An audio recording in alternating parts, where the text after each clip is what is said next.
Welcome to Alpha Wolf Capital. I'm Tim, and I want to personally thank you for stopping by. This channel is designed to help small companies, both public and private, gain exposure with potential consumers, investors, even partners. Take, for example, today's guest. Today we have the entire C-suite from Polypid. Polypid is a biopharmaceutical company focused on developing, manufacturing a novel, locally administered therapy to improve surgical outcomes.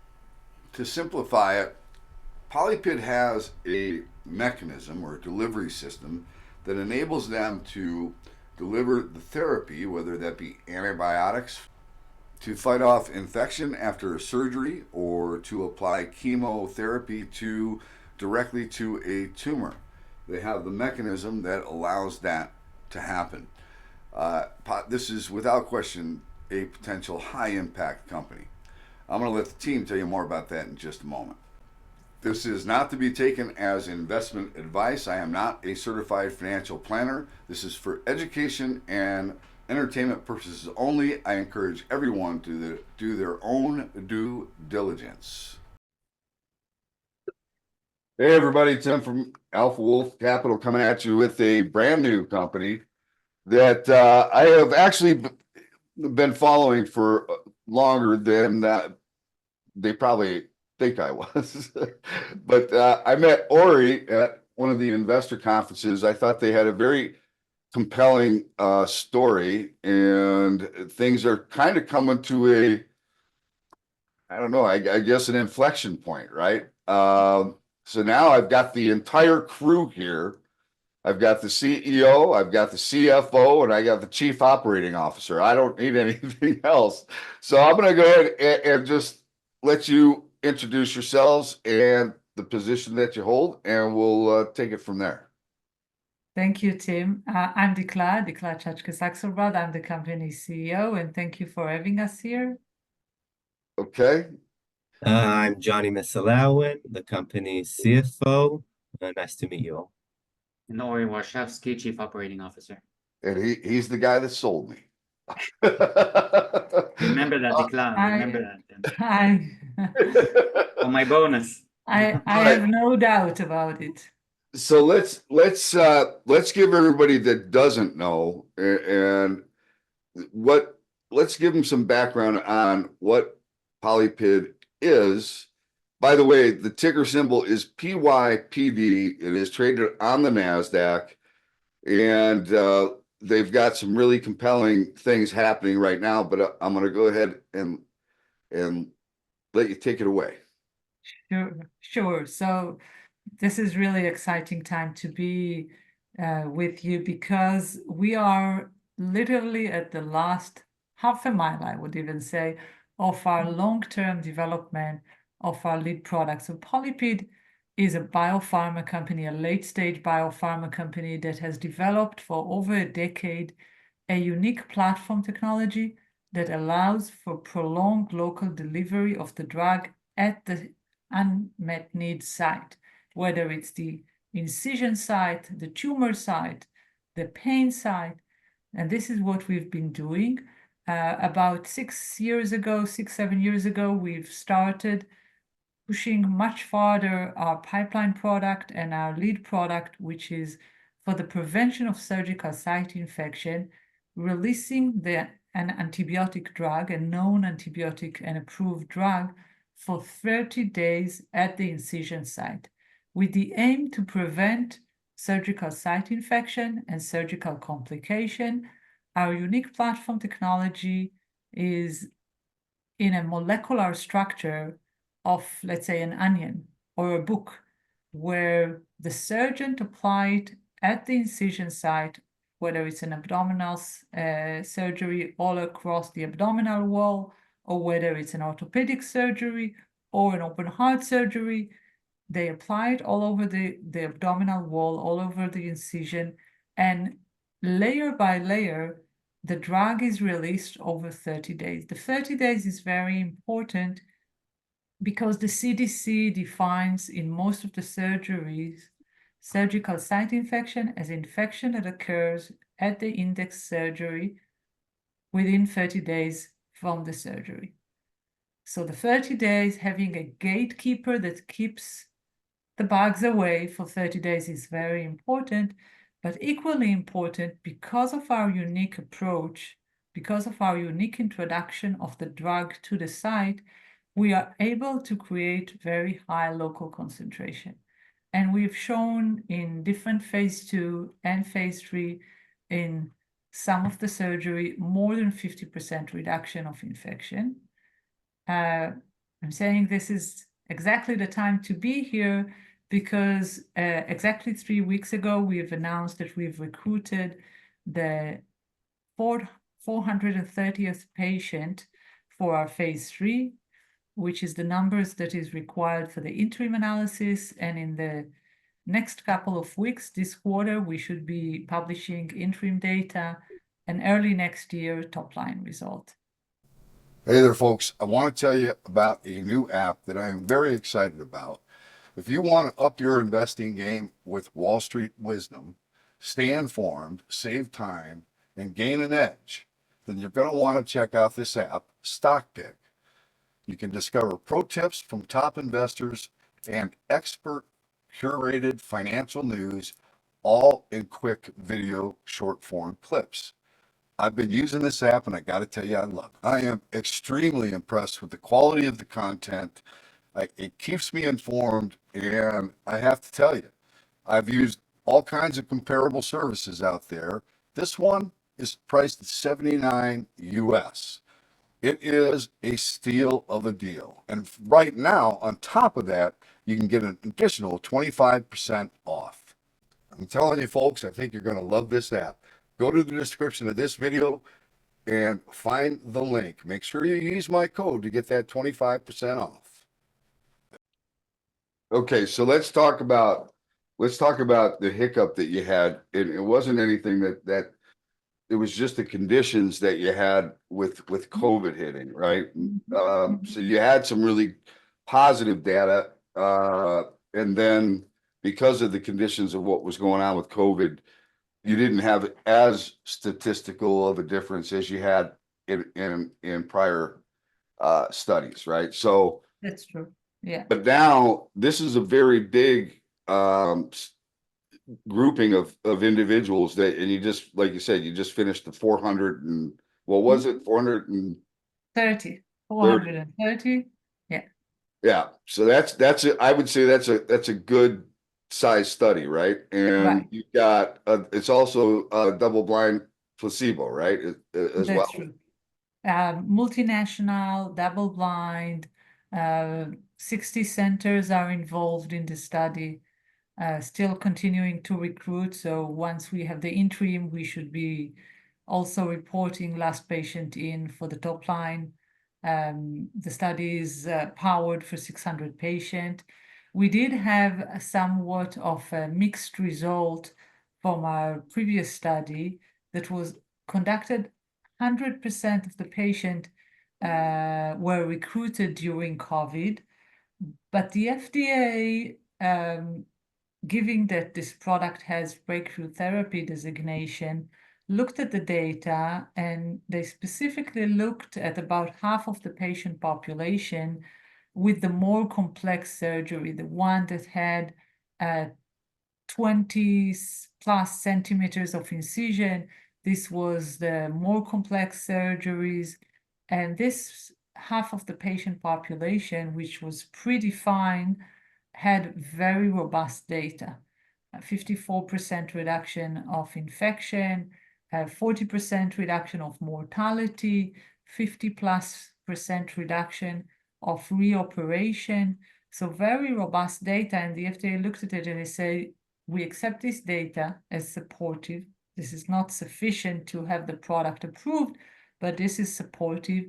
And we recommend that you take a study that was already initiated and focus it on this patient population that was very successful. And if this data is statistically meaningful, this will be sufficient for registering the product. So this one study that we are now conducting should be the one that get us to the market. Okay, and that's a big deal, right? That's big deal. So for people that don't know, when I actually had a hernia and I had to go in and get they actually pulled my entire abdomen back and had to put in a sheet about this big for my hernia, and their biggest concern was that infection. I mean, that was without question their biggest concern. And I would imagine that and it's a cost thing, but it's also a pain thing for the patient. It's quality of care for the patient, right? This isn't, I mean, I don't know if you want to show that video. If anybody gets a little squeamish from seeing blood or, you know, an open chest cavity, you may not want to watch this portion, but Yeah. this is a good demonstration of what exactly the product is and does. Let me show the video, and then we can talk about what does it mean in theory. So first, yeah, I apologize if this is too much for someone first thing in the morning. But so this is Diplex. You see this white powder in the bowl. This is Diplex. These are the last few minutes of open heart surgery. This is a sternum bone here. And basically what the doctor does is takes the Diplex powder, pours it into a mixing bowl, mix it with saline. It turns into something that looks like toothpaste, and then just spreads it all over the incision. In this case, the sternum bone, the muscles, the fascia, all the way up to the skin. You see here the final closing moments of the surgery. It's very intuitive. So from a kind of getting the doctors to use the products, there's not much need for more training or to change much of how doctors close the incision today. But as you can see here, once the incision is closed, from this point on, there's 30 days of local release of antibiotics. And when we say local and we have the data to show this, we really see the antibiotics only in the incision with very minimal to no traces in the blood, which means there's very minimal side effects. There's no impact on the gut microbiome, on the kidneys, or on the liver. So it really stays where it's needed. And Tim, to your point before on kind of the patient outcome, if a patient comes into a hospital and lives with an infection, there's first of all, an infection means on average 7 to 10 days in the hospital. And obviously you mentioned the pain, the follow-ups, possibly reintervention, going back into the operating room to clean out the infection, to put a new mesh in, because now this mesh is contaminated, so you have to put it in. So from an patient outcome, from an experience, it's really not a good experience. But also, if we're looking on the financial side of this, another 10 days in the hospital can be $25,000 of cost of additional cost, and all this cost is paid by the hospital. So the way this works is the hospital gets paid a lump sum per surgery. So just an example of numbers, these are not the real numbers, but let's say a hernia repair is $10,000. If the procedure went as well and the patient left on time, the hospital makes money. If now there's an infection and the patient needs to stay another 10 days in the hospital and that costs another $20,000, the hospital loses money. All that additional $20,000 is borne by the hospital. So the hospital has an incentive, in addition to having a good patient experience and good clinical outcome, but an incentive to reduce infection, to improve their margins, and then just overall financials per patient in the hospital. Okay. So when we think on how to position this product, how to sell this product, there's these two levers of clinical outcome and health economics into this. So you have a unique situation because the hospitals and the doctors certainly don't want to have infections in their hospitals, right? Right. And if they do have infections in their hospitals, you told me before we hopped on, it's kind of like being called to the principal's office, right? Yeah. It's being investigated at the level of the head of the surgical department in some of the hospital, yes. Right. So you are not going to be reliant or shouldn't be reliant upon whether or not the insurance companies are going to pay for this or not, right? This is something that the hospitals are going to want to pay for because it works, and it's going to hopefully, allow the hospital to make money on the things that they're doing there, right? Exactly. That's right. Because the insurance company won't pay if you get, which I didn't know this, but it's kind of interesting. It makes sense. If I go in and get a surgery and I didn't have an infection when I went in, and then I come out of the hospital with an infection, well, that's kind of on the hospital, right? So, There's a whole umbrella of hospital-acquired conditions. If you fell and broke your leg while you were in a hospital or got an infection, or any of a number of these conditions, the payer says this is your problem to deal with. You caused it, you fix it. Also, if you are being readmitted within 30 days from the time that you were released, because they're saying the hospital, if you're readmitted few days after you were released, the hospital shouldn't have released you for the first. So they look at it as a one event, and they want to make sure that when in this kind of a delicate balance between pushing the patient as soon as possible out of the hospital and out of the door for his sake and for the hospital's sake, hospital doesn't make, or the surgeon doesn't make the wrong judgment and send the patient too early. so one of the things that you had shared with me before we hopped on was the fact that this is not your only shot on goal, right? This is actually kind of the beginning of everything for you, right? True. And then Yeah. you also explained to me why your solution, it's the delivery that is actually the what's so impactful. That's I guess the magic sauce, right? Or the magic. Right. Wait a minute, what you call it? Fairy dust. Yeah. Okay, so for those that maybe aren't following why that is, can you just give us a real quick? Yeah. So or maybe we pull up on the background the illustration of how our platform works. But what we've been developing, and we're developing that for over a decade, is an ability to release the drug locally by creating a structure. The end product is in the form of a powder, but this powder is built from thousands of alternate layers. Think about the structure of an onion or a book, where the drug is entrapped between the layers. And once it's administered into the site, whether it's the surgical site or the tumor site, what we call layer by layer, or gradually, the layers are disintegrated and the drug is released at the site.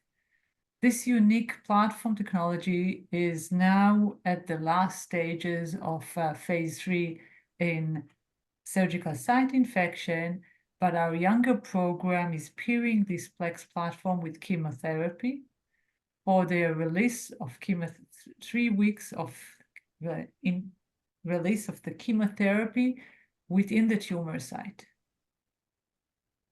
So again, when Ori was explaining about the minimal to no systemic exposure, where there is no side effect, think about it in a drug as toxic as chemotherapy. On one hand, this is much better safety, but maybe more important, again, because the drug is presented to the unmet need, in this case to the tumor in full, there's no dilution through the bloodstream, the concentration at the tumor is much higher than what you could ever achieve systemically without causing the patient severe side effect. Right. So if we put this in numbers, if I'm going back to the infection, if you have an infection and you go to the doctor usually will give you a 100 milligram pill 3 times a day for 10 days, or 3,000 milligrams of antibiotics. With D-Plex, this one vial, if you can see that one vial is 54 milligrams, so half a pill, which releases over 30 days with very high concentration. So because there's no dilution in the body, there's very, very high concentration that kind of overburdens whatever it's there. And that same mechanism works for, in the anti-cancer space, chemotherapy that's really overtaking the tumor without really impacting the rest of the body, because specifically with chemotherapy, you can't really poison the systemically the whole body, which what happens today, right? You see all the side effects of chemo, because you have to give enough to reach an effective concentration at the tumor. All right, so let me ask you this. If now that you've got the study done, Johnny, where are you guys right now with cash? How are you sitting on cash? So we just closed a PIPE last August for up to $14 million. With that cash, so we got an 8 immediate, which will assist us reaching into the first quarter, which is beyond the anticipated timeline for the interim analysis results. And with that, we have a $6 million short-term warrants that have a 10-day trigger after the interim results that will give us sufficient cash beyond the top-line results for the full trial. Okay. How many shares outstanding do you have fully diluted? Fully diluted, about 9 million. About. Okay, so very, very, very small amount of shares outstanding, right? So if you have really positive data that just knocks people's socks off, this could get interesting really quickly, right? Yeah, this is a huge opportunity the way we see it. All right. What about potential? So we did talk before we hopped on about how your strategy for commercializing it. At one point you were thinking about doing it yourselves, and now where are you? So I'll start and Nikolai jump in. So yeah, so we are looking for partners. What we learned, and we see some of the other players in the space. The hospital space is a challenging space to come into on your own, especially us being a small company. So our strategy is to find partners that are already in the hospital, that are already calling on surgeons, that know how to bring products into the hospital, into the pharmacy. I can give you examples. Someone like some of the device companies like Becton Dickinson, a Medtronic, a Baxter, where they have sales reps in almost every hospital operating room in this country. So this is the plan. We already have a partner for Europe, Advanced Pharma, which is a major player in the hospital space and an anti-infective space in Europe. They have the commercialization rights for all of Europe. And we look for, and the deal with the Advanced was over $115 million in upfront and milestone payments, royalty payments. And then because we're the manufacturer, we also have a nice margin on the transfer price. And this type of deal is the way we're looking to structure in other territories, starting with the US, but also if you think of Canada, some of the big markets in Latin America, India are all part of this focus. And when you think of inflection points and milestones, I think once we get the full data at the Q1 2025, I think we will start seeing an uptick in business development activities. We know, we've been talking to companies for a while now. We know there's a few that are sitting on the sideline waiting to see the data. So as kind of the events of the next few months come with the trial, with the interim and the top line, I think the step after that would be announcing business development deals for the US. Okay, which could be very exciting, right? Right. It's another brick in this wall of activities that is coming. So for the people that follow me, they know I'm a fundamental guy, and I could never understand what looking at a chart was going to do. How is that going to tell me where something's going to go, right? And then I took a chart course like 17 years ago, and now the first thing I look at is the chart. So it's weird, but it's like, it is amazing. It is like almost spooky scary how accurate charts can actually be and the things that they can tell you. So what's interesting about your chart, and I'm going to have to move your logo for a second just so I can show everybody. Let me see if I can get that out of the way real quick. So your stock has just basically gone sideways, right, for quite a while. And that to me is actually a good thing, right? Because what it says to me is the sellers are gone, right? There's no more sellers and there's really no more buyers. It's just in wait mode. That's exactly what it is. It's like waiting for this. I should be logged in, but I'm not. Had a little snafu this morning. But okay, so let me see.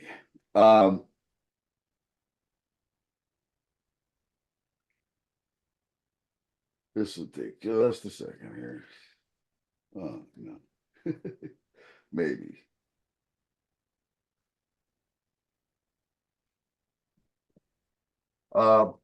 So when I see a stock going sideways, I like to call that the launching platform, because the wider the base, the higher the space is typically how that works, right? So you build a nice big base in which to launch off of, right?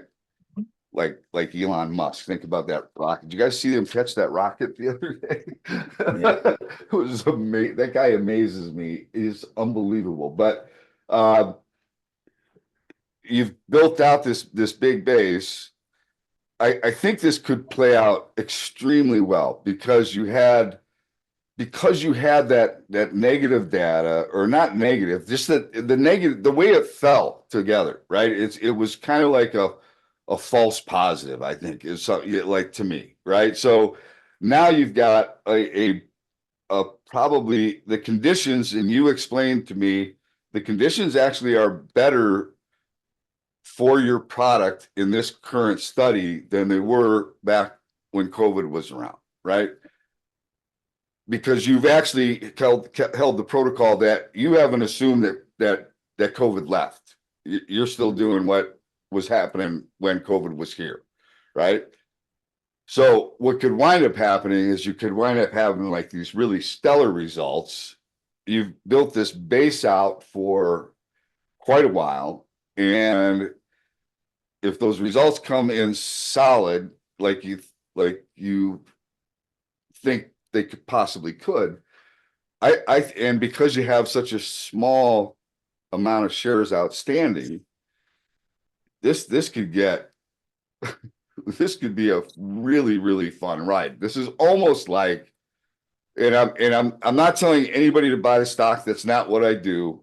What I do is I present the facts in the case and say, this is a product that is going to provide a better quality of life for the patient. For me, one of the most important things of the companies that what I look for is companies that are going to have a positive impact on humanity, right? It's not a want, it's a need.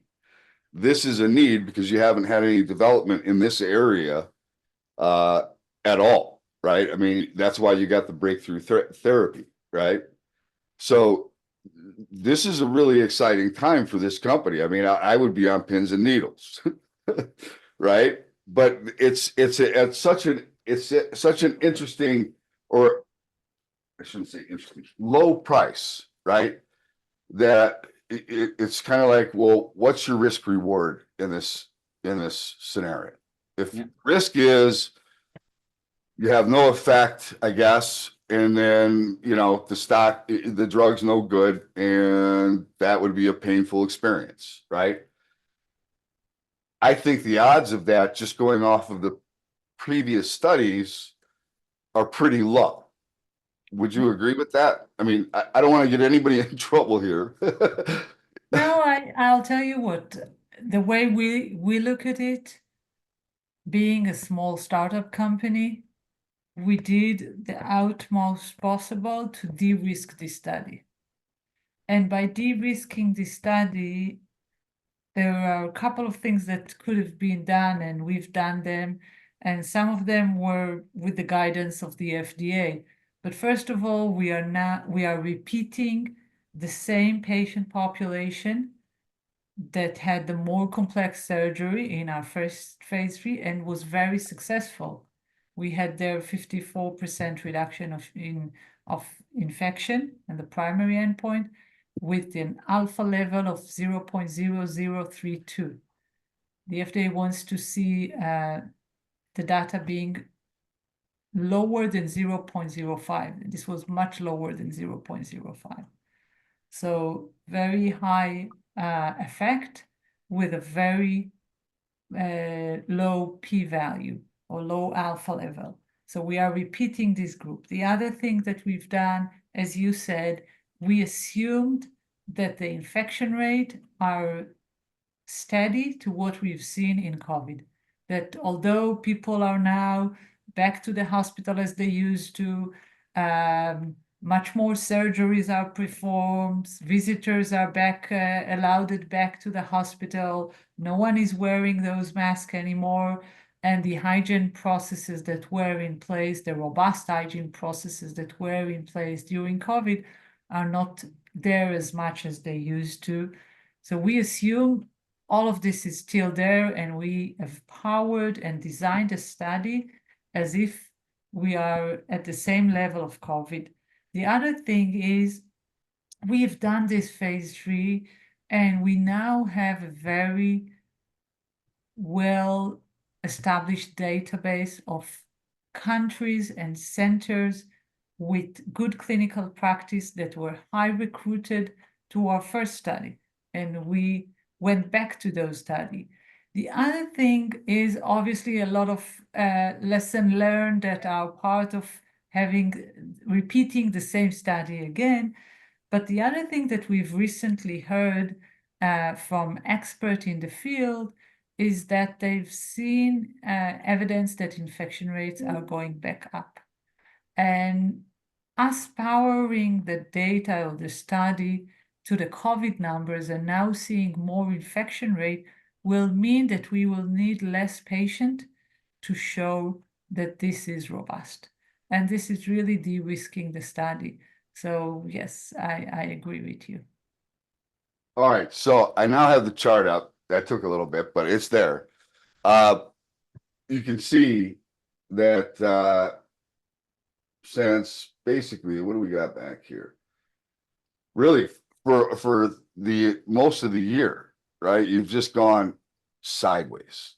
So that to me is this critical area, I guess you could call it, is this $3 and I would say $3.25. Really, what it is $3. Round numbers are psychological for people on Wall Street. I mean, you know, it's like when you go from a penny stock to $1, right? That's a big move psychologically. It's really not, but people just round numbers are an obsession. So funny things can happen with stocks, and I would not suggest that when you have a really defined line like you have here, it's the technical guys know, or how do I say this? And I don't want this to happen, but it could. And I'm telling people this because the more you know about the company that you own and you feel comfortable and confident that you know the drug is effective and you're doing the right protocols and you've got a good, you know, size patient study, all of those things should help you have conviction in holding the stock. Stocks can do very odd things, especially ones that are thinly traded. When you have a very clearly defined area of support, almost everybody knows if you are going to put a stop loss in, where are you going to put that stop loss? You're going to put it not too far below that really clearly defined area of support, right?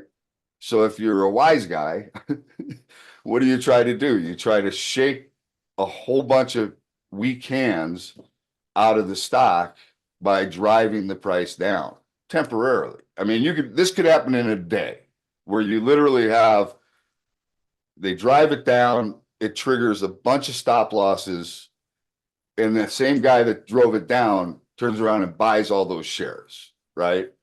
So I would recommend that if you're in the stock and you have a really tight stop loss, you might want to rethink that as data is approaching, because stocks have a tendency to make those moves before that positive data comes out and you get shaken out of the stock, right? You get taken out. So I could see that happening. I don't think it would be long in duration. I think it would be an opportunity that if you were in the stock and you had that kind of a shake, it would be an opportunity actually to add to your position, right? But you have to have conviction. Like I said, I'm not telling anybody to buy it. What I'm saying is you have a very clearly defined area of support.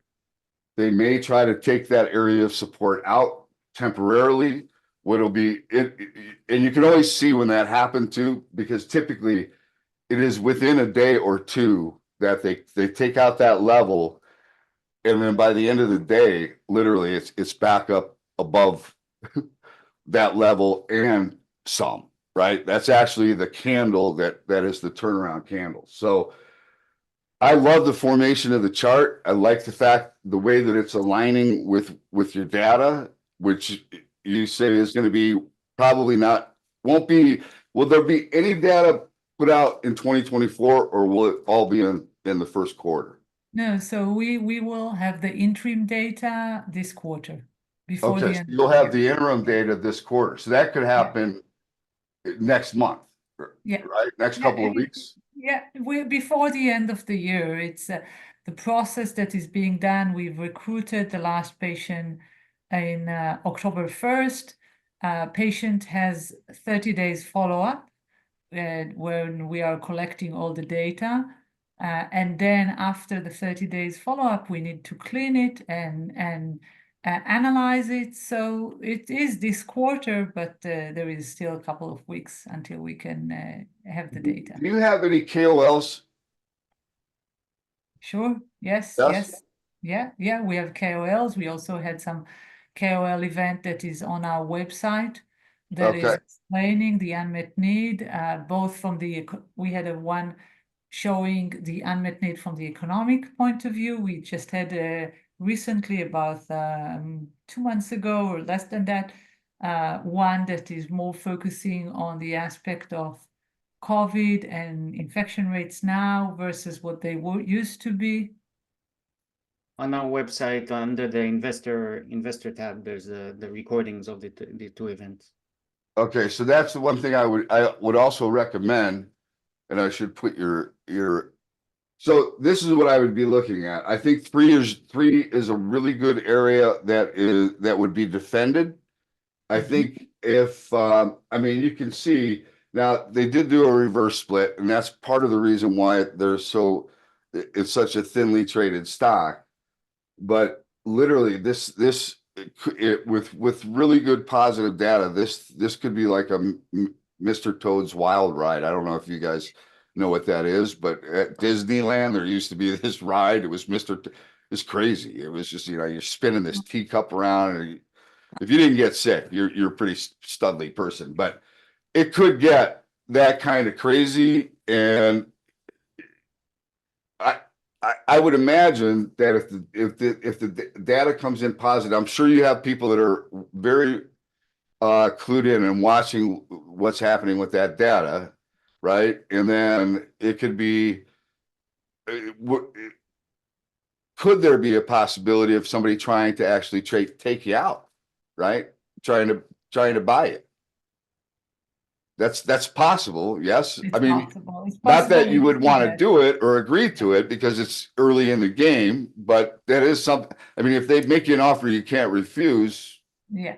yeah. We see that in where the big pharma companies want a specific asset, they want to add a specific drug to their pipeline, and they prefer to buy the whole company instead of yeah, it happens. But It has absolutely yes, happened. yeah. And the big pharmas, you know, it used to be that they would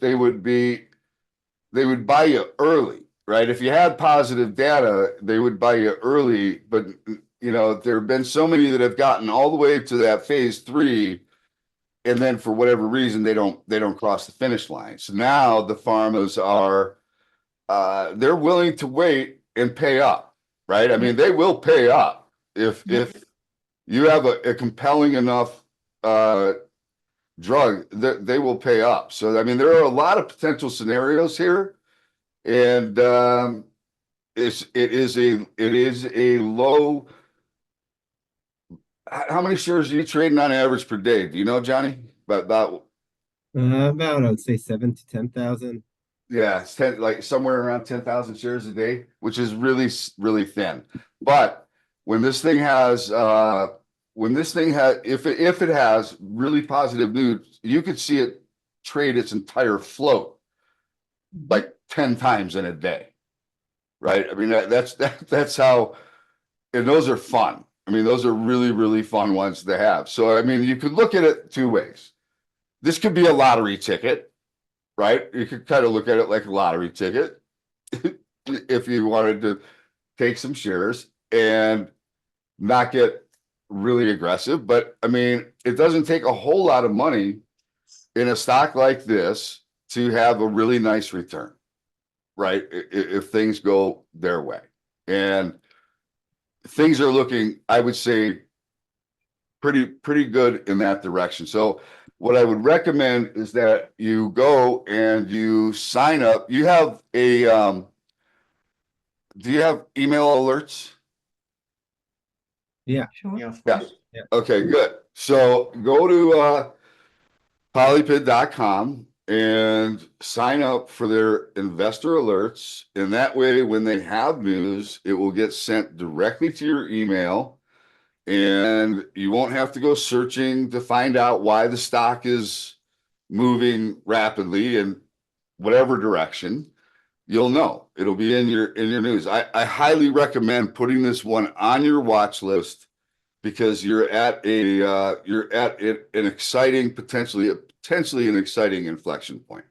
Would you agree? Yeah. Absolutely. I think we are ahead of a potential major inflection point. This is what we've been working for a couple of years to get to this point. So this is very exciting.